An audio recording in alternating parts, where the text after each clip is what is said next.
नमस्कार। आज हम बात करेंगे एक ऐसे मुद्दे पर जो ना सिर्फ हमारी जेब बल्कि हमारी जिंदगी को भी प्रभावित करता है। जी हाँ, हेल्थ केयर। भारत में हेल्थ केयर इतना महंगा क्यों है? कल्पना कीजिए, आपके परिवार का एकमात्र कमाने वाला सदस्य अचानक गंभीर बीमार हो जाता है। इलाज के लिए लाखों रुपयों की जरूरत होती है तो शायद आपके पास नहीं हो। मजबूरी में आपको अपने घर की जमीन या गहने बेचने पड़ते हैं। ये कहानी किसी एक व्यक्ति की नहीं, लाखों भारतीय परिवारों की हकीकत है। 2023 की रिपोर्ट की माने तो भारत में हर साल 6 करोड़ लोग सिर्फ हेल्थ केयर कॉस्ट के कारण गरीबी रेखा से नीचे चले जाते हैं। ये सिर्फ एक आंकड़ा नहीं है, बल्कि हमारे हेल्थ केयर सिस्टम की एक कड़वी सच्चाई है। आइए जानते हैं क्यों हमारे देश में स्वास्थ्य सेवाएं इतनी महंगी होती जा रही हैं, और इसे समझने के लिए हमें अभी भारत की हेल्थ केयर सिस्टम की स्थिति को समझना होगा।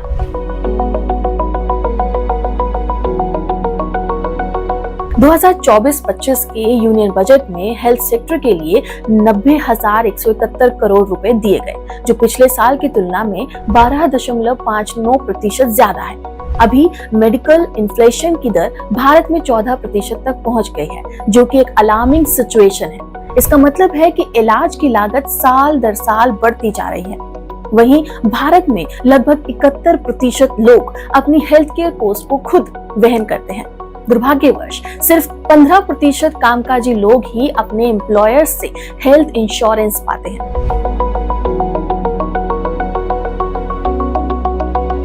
महंगे हेल्थ केयर का सबसे बड़ा असर उन परिवारों पर पड़ता है जिनका एकमात्र कमाने वाला सदस्य बीमार हो जाता है।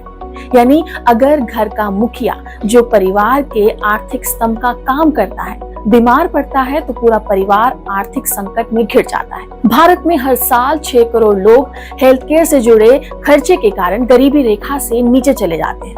ये एक बहुत बड़ी समस्या है, खासकर उन परिवारों के लिए जिनके पास ना तो हेल्थ इंश्योरेंस है और ना ही सेविंग्स। ऐसे परिवार अक्सर कर्ज के जाल में फंस जाते हैं। इलाज के लिए कर्ज लेने के कारण वे सालों तक आर्थिक तंगी का सामना करते हैं। नेशनल सैंपल सर्वे ऑफिस यानी NSSO की एक रिपोर्ट के अनुसार भारत के ग्रामीण इलाकों में 58% परिवार हेल्थ केयर खर्चे के कारण कर्ज में डूब चुके हैं। इतना ही नहीं, बल्कि इलाज की भारी लागत के चलते बच्चों की पढ़ाई और परिवार के दूसरे जरूरी खर्चों पर भी इसका असर पड़ता है। शिक्षा की कमी के कारण आगे चलकर उन परिवारों की आर्थिक स्थिति और भी ज्यादा खराब हो जाती है और वो एक साइकिल ऑफ पॉवर्टी में फंस जाते हैं।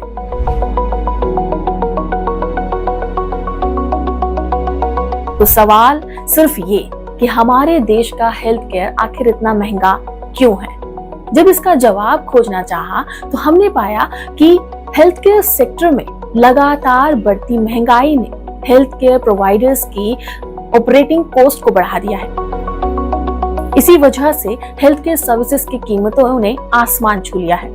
इतना ही नहीं, बल्कि भारत में दवाओं की कीमतें भी बहुत ज्यादा है।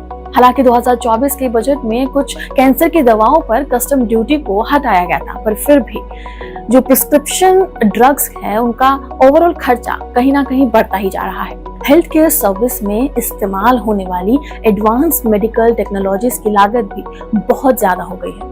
MRI, सिटी स्कैन जैसे एडवांस जो टेक्नोलॉजी पर बेस्ड टेस्ट है या फिर इनके ट्रीटमेंट है, इनका खर्च भी मरीजों पर भारी पड़ता है। सिर्फ 15% कामकाजी लोग ही हेल्थ इंश्योरेंस का फायदा उठाते हैं, लेकिन ज्यादातर लोगों को अपनी ही जेब से इस पूरे खर्चे को चुकाना पड़ता है।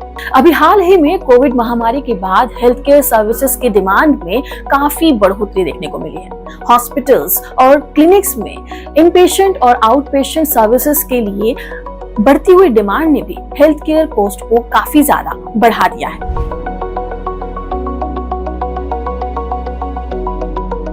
हेल्थ केयर की बढ़ती लागत का आम आदमी पर जो असर हो रहा है तो वो बहुत ही ज्यादा है। अगर हम देखें तो हेल्थ केयर एक्सपेंसेस अब लोगों की टोटल जो भी एक्सपेंडिचर होता है उससे 10% ज्यादा निकल रहे हैं और इससे 90 मिलियन से ज्यादा लोगों पर फाइनेंशियल बर्डन बढ़ जाता है। महंगे इलाज के चलते बहुत से लोग क्वालिटी हेल्थ केयर सर्विसेज का फायदा नहीं उठा पाते। क्रोनिक इलनेसेस से पीड़ित 85% जो कर्मचारी हैं उनको अपने एम्प्लॉयर से पर्याप्त सपोर्ट नहीं मिलता है और आपको जानकर हैरानी होगी कि इन खर्चों के बढ़ते बोझ के कारण कुछ लोग प्रिवेंटिव हेल्थ केयर जैसे एनुअल हेल्थ केयर जो चेकअप होते हैं या फिर डॉक्टर के जो कंसल्टेशंस होते हैं उनको भी नजरअंदाज कर देते हैं। एक रिपोर्ट के अनुसार 59% जो लोग हैं वो एनुअल चेकअप्स को स्किप करते हैं जो लॉन्ग टर्म हेल्थ आउटकम के लिए खतरनाक हो सकता है।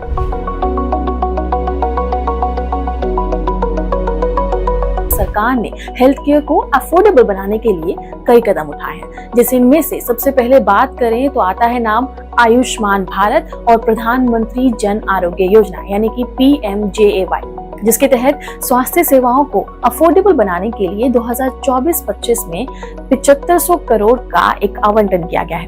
इसके साथ ही जैसा कि मैंने पहले भी बताया कि 2024 के बजट में 3 कैंसर मेडिकेशंस पर कस्टम ड्यूटी को हटा दिया गया है, जिससे उनकी कीमतों में काफी हद तक कमी आई है और इलाज सस्ता हो पाया है। 2024-25 के बजट में हेल्थ केयर एक्सपेंडिचर को 79,221 करोड़ के बढ़ाकर अब 90,000 करोड़ कर दिया गया है। हालांकि ये सुधार है, लेकिन महंगे इलाज के सामने ये कोशिश काफी नहीं है।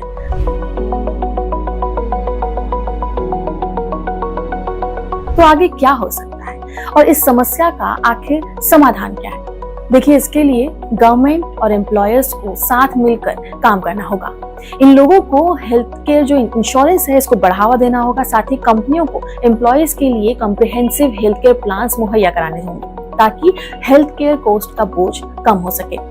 साथ ही डिजिटल हेल्थ केयर प्लेटफॉर्म और टेलीमेडिसिन सर्विसेज को बढ़ावा देने से हेल्थ केयर के एक्सपेंसेस को कम किया जा सकता है।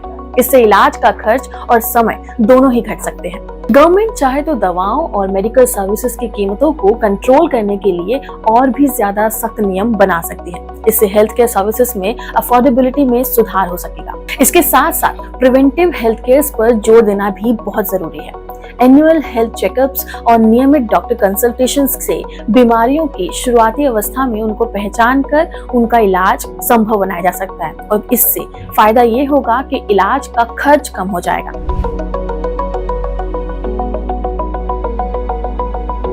भविष्य में भारत की हेल्थ केयर सिस्टम कैसी होनी चाहिए और इसमें क्या सुधार कर सकते हैं, इसके लिए हमें यूनिवर्सल हेल्थ केयर कवरेज की दिशा में कदम उठाना होगा ताकि हर नागरिक को अफोर्डेबल और एक्सेसिबल स्वास्थ्य सेवाएं मिल सके। ब्रिटेन का NHS मॉडल बताता है कि यूनिवर्सल हेल्थ केयर को सरकारी फंडिंग और रेगुलेशन के जरिए संभव बनाया जा सकता है। भारत में भी आयुष्मान भारत जैसी योजनाओं को और भी मजबूत करके यूनिवर्सल कवरेज की ओर बढ़ाया जा सकता है। साथ में दवाओं की कीमतों को नियंत्रित करके हेल्थ केयर की लागत को कम किया जा सकता है। हमें कनाडा से भी सीख लेनी चाहिए। कनाडा की तरह भारत को भी दवाओं की कीमतों पर रेगुलेशन लागू करना चाहिए ताकि जरूरी दवाएं आम आदमी तक आराम से पहुंच सके। यहाँ NPPA के मौजूदा प्रयासों को और सशक्त बनाया जा सकता है। मजबूत प्राइमरी हेल्थ केयर सिस्टम से बीमारी की शुरुआती स्टेज में ही उसकी पहचान करके इलाज को संभव बनाया जा सकता है। अगर हम क्यूबा को देखें तो वहाँ भी फैमिली डॉक्टर मॉडल की तरह भारत को भी प्राइमरी हेल्थ केयर सिस्टम में सुधार लाने की जरूरत है। इससे न केवल गंभीर बीमारियों का जल्दी पता चलेगा बल्कि इलाज की लागत भी काफी हद तक कम हो जाएगी। जापान में रेगुलर हेल्थ चेकअप्स और स्क्रीनिंग जरूरी कही जाती है। भारत को भी प्रिवेंटिव हेल्थ केयर प्रोग्राम्स पर जोर देना होगा ताकि बीमारियों की रोकथाम हो सके और हेल्थ केयर कॉस्ट को कम किया जा सके। डिजिटल हेल्थ केयर सर्विसेज जैसे कि टेलीमेडिसिन, ई-हेल्थ रिपोर्ट्स और AI ड्रिवन डायग्नोसिस को भी इस्तेमाल करके हम हेल्थ केयर को काफी एक्सेसिबल और अफोर्डेबल बना सकते हैं। इसके अलावा हमें सिंगापुर की तरह भारत को भी हेल्थ केयर सिस्टम में टेक्नोलॉजी का इस्तेमाल बढ़ा देना चाहिए। टेलीमेडिसिन, AI डायग्नोसिस और इलेक्ट्रिक हेल्थ रिकॉर्ड का जो व्यापक उपयोग करके हम हेल्थ केयर की गुणवत्ता को सुधार सकते हैं और इसे ज्यादा से ज्यादा लोगों तक भी पहुंचा सकते हैं। यहाँ के इंटीग्रेटेड हेल्थ केयर सिस्टम जहाँ पब्लिक और प्राइवेट सेक्टर मिलकर काम करते हैं, एक कुशल हेल्थ केयर प्रणाली को बढ़ावा दे रहे हैं और उसका खुद भी हिस्सा बन रहे हैं। जर्मनी में भी पब्लिक और प्राइवेट दोनों सेक्टर्स मिलकर हेल्थ केयर सर्विसेज देते हैं। भारत में भी पब्लिक प्राइवेट पार्टनरशिप को काफी हद तक बढ़ावा देना चाहिए ताकि हेल्थ केयर सर्विसेज की उपलब्धता और गुणवत्ता में सुधार किया जा सके।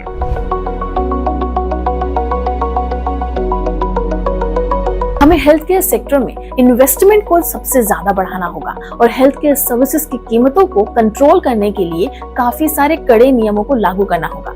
आयुष्मान भारत जैसी योजनाओं को और ज्यादा इंक्लूसिव और व्यापक बनाने की बहुत जरूरत है। आपका इस पर क्या कहना है, हमें कमेंट सेक्शन में जरूर बताएं और हमारे वीडियो को अपने दोस्तों के साथ लाइक और शेयर जरूर करें। नमस्कार।